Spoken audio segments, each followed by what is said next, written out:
जय श्री कृष्ण मित्रों, आइए आज सुनते हैं वैशाख मास की चतुर्थी की व्रत कथा। वैशाख मास के कृष्ण पक्ष की चतुर्थी तिथि को संकष्टी चतुर्थी व्रत किया जाता है। धार्मिक मान्यताओं के अनुसार इस दिन विधिवत पूजा अर्चना करने से विघ्नहर्ता गणेश सभी तरह के विघ्न को दूर कर देते हैं और घर परिवार में सुख शांति बनी रहती है।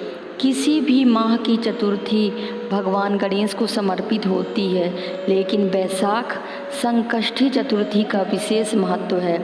मान्यता है कि इस दिन व्रत करने और कथा सुनने मात्र से ही भगवान गणेश का आशीर्वाद बना रहता है और सुख शांति और समृद्धि में अच्छी वृद्धि होती है। आइए जानते हैं वैशाख संकष्टी चतुर्थी व्रत कथा के बारे में। वैशाख संकष्टी चतुर्थी में वक्रतुंड गणेश जी की पूजा की जाती है। गणेश जी के सभी स्वरूपों में वक्रतुंड गणेश जल्दी कृपा करते हैं और भक्तों पर अपना आशीर्वाद बनाए रखते हैं। इस दिन कमल गट्टे के हलवे का भगवान गणेश को भोग लगाना चाहिए और सेवन करना चाहिए। व्रत में 108 बार इस मंत्र का जप करें। वक्रतुंड महाकाय सूर्यकोटि समप्रभा निर्विघ्नं कुरु मे देव सर्वकार्येषु सर्वदा। वैशाख संकष्टी गणेश चतुर्थी की व्रत कथा। सबसे पहले हाथ में कुछ अक्षत, फूल और दूर्वा रख लेंगे। भगवान कृष्ण युधिष्ठिर को इस व्रत की महानता के बारे में बताते हुए कहते हैं कि प्राचीन काल में रंती देवक नामक प्रतापी राजा थे। राजा की मित्रता यम, कुबेर और इंद्रादि देवों से थी। उनके ही राज्य में धर्मकेतु नामक ज्ञानी ब्राह्मण रहते थे। उनकी 2 पत्नियां थीं, एक सुशीला और दूसरी चंचला। सुशीला कोई न व्रत करती थी, जिससे उसका शरीर दुर्बल हो गया। सुशीला हमेशा कोई न कोई व्रत करती ही रहती थी, जिससे उसका शरीर दुर्बल हो गया। वहीं चंचला कोई व्रत नहीं करती थी और भरपेट भोजन करती थी।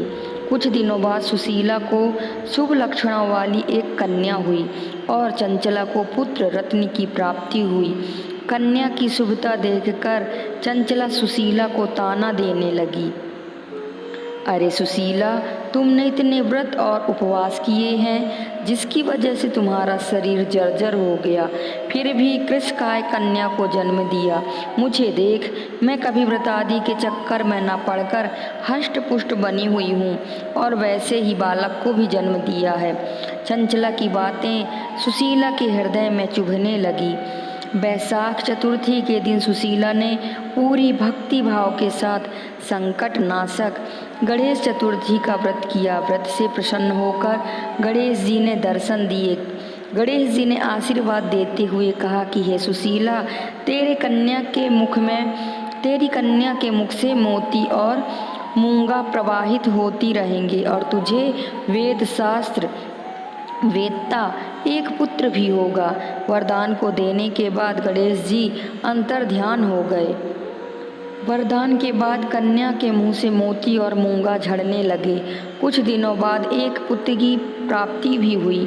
उसके कुछ दिनों बाद ही धर्मकेतु का स्वर्गवास हो गया और उनकी मृत्यु के उपरांत चंचला घर का पूरा धन लेकर दूसरे घर में जाकर रहने लगी। लेकिन सुशीला पति के घर में रहकर ही पुत्र और पुत्री का पालन पोषण करने लगी। कन्या की वजह से सुशीला के पास काफ़ी धन एकत्रित हो गया। इस कारण चंचला सुशीला और उसके परिवार से ईर्ष्या करने लगी। एक दिन हत्या के उद्देश्य से चंचला ने सुशीला की कन्या को कुएं में धकेल दिया। कुएं में गणेश जी ने सुशीला की कन्या की रक्षा की और वापस माता के पास भेज दिया। कन्या को जीवित देखकर चंचला का मन उद्विग्न हो उठा। वह सोचने लगी, जिसकी रक्षा स्वयं ईश्वर कर रहे हों, उसे कौन मार सकता है। इधर सुशीला अपनी पुत्री को पुनः प्राप्त कर प्रसन्न हो गई और गणेश भगवान को धन्यवाद कहा और प्रार्थना की। चंचला सुशीला की कन्या के चरणों में नतमस्तक हो गई और अपने किए की माफ़ी मांगने लगी। चंचला ने सुशीला से कहा कि सुशीला, तुम बहुत दयावान हो और दोनों कुलों का उद्धार करें। जिसकी रक्षा स्वयं भगवान करते हों उसका मनुष्य क्या बिगाड़ सकता है।